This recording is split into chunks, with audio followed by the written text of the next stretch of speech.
retrouve toujours pour le December Daily 2024 avec la suite. Donc je vais faire le jour 8 hors caméra, je ne l'avais toujours pas fait. Et je vais surtout faire avec vous les jours 9 à 12. Alors je suis désolée, je suis un petit peu malade. Bon, en fait, je suis juste un peu enrhumée et comme tout le monde, je pense, à force de croiser des gens malades et d'être dans les températures hivernales que nous avons, on n'a plus trop l'habitude, nous, d'avoir des vraies températures hivernales. Bon, ben voilà, le rhume s'est invité. Donc j'ai démarré ces nouvelles pages comme je fais d'habitude, c'est-à-dire en sélectionnant à la fois les pages pochettes et les pages tout court, en fonction de mes photos que j'ai imprimées aussi bien à la selfie qu'à l'ordinateur. Et là, en l'occurrence, je vais les prendre dans l'ordre où elles se présentent, sauf pour ce qui concerne la page papier que je suis allée chercher un petit peu plus loin.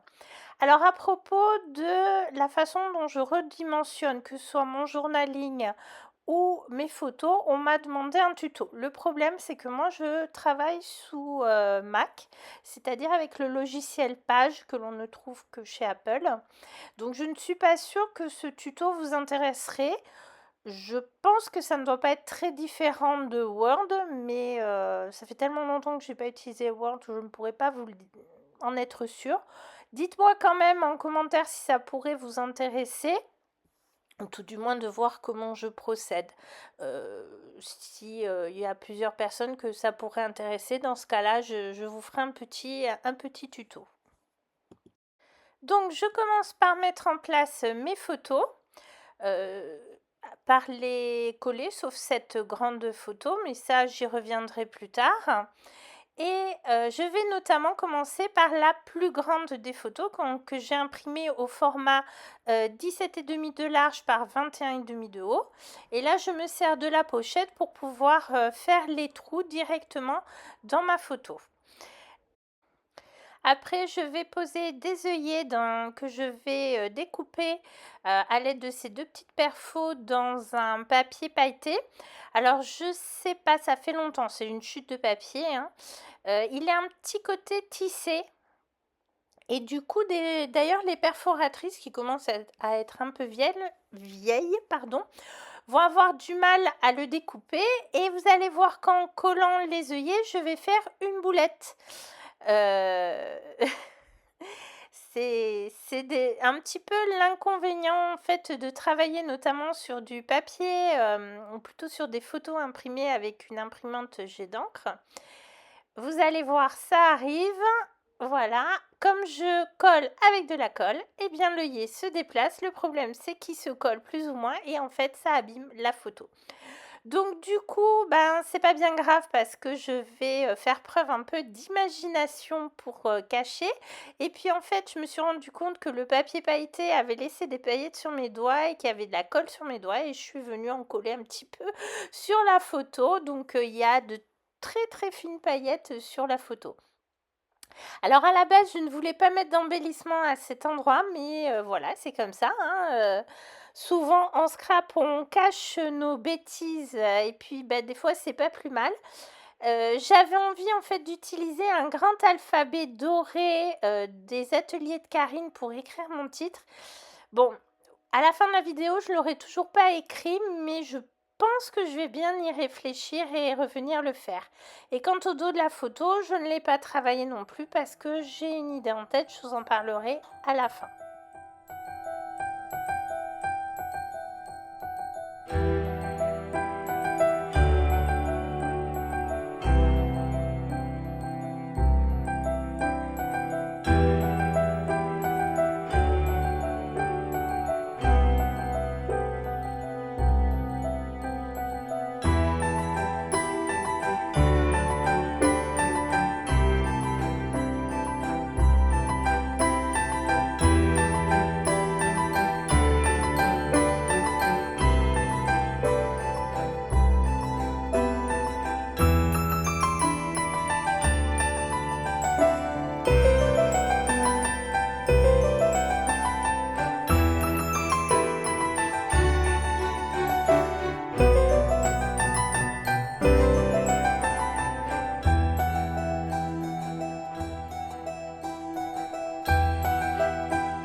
Alors voilà un petit peu ces jours du December Daily, donc le jour 8 que finalement j'aime beaucoup. Je suis partie sur cette grande poupette de l'encre et l'image que j'ai travaillé avec différents tampons de la marque et aussi des papiers texturés. Ma grande photo, donc en fait au dos je compte mettre une création, comment dire, j'ai plusieurs tutos de sapin de sapin que je vais faire à l'aquarelle. Donc bon, ben ça, ce sera pas en vidéo puisque c'est moi qui vais suivre les tutos de quelqu'un d'autre. Ensuite, voilà ma pochette. Donc je me rends compte qu'une des cases est à l'envers. Faudrait que je la redresse.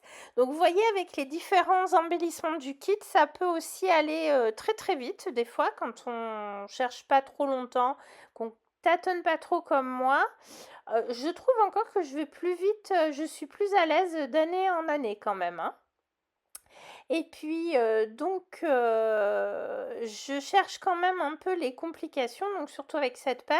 Alors ce casse-noisette vient d'une planche de tampon de la marque Dans mes pochettes, que je n'ai pas, mais qu'une copine m'a tamponné justement.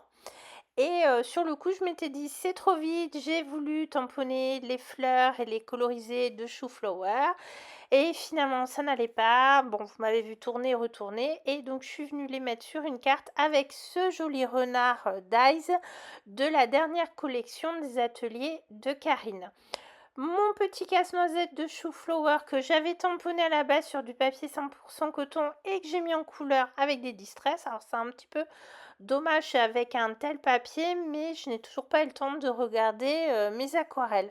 Donc c'est un petit peu le problème, c'est le temps. Alors là, j'essaye de vous montrer la peinture dorée que j'adore. C'est cette peinture poudre magique de Saga Post Scrap, donc une aquarelle artisanale. Franchement, elle est géniale. Elle peut être transparente comme couvrante et elle brille énormément. Et ben voilà, je vais attendre le lendemain pour faire les photos quand même avec une meilleure lumière, enfin sauf si le temps ne le permet pas. J'espère en tout cas que cette nouvelle vidéo vous a plu. Si c'est le cas, n'oubliez pas le petit pouce en l'air. Et on se retrouve bientôt pour une nouvelle vidéo. Peut-être pas de December Daily. Il faut absolument que je finisse le cadeau scrap que j'ai prévu pour ma maman. Il me reste pas grand chose, je vais le faire vite fait dimanche et du coup dès que c'est fait, je vous le filme pour vous le montrer. Il s'agit d'un calendrier en fait. Allez, je vous dis donc à bientôt pour de nouvelles créations et j'espère que vous-même vous avancez bien votre December Daily. Au revoir!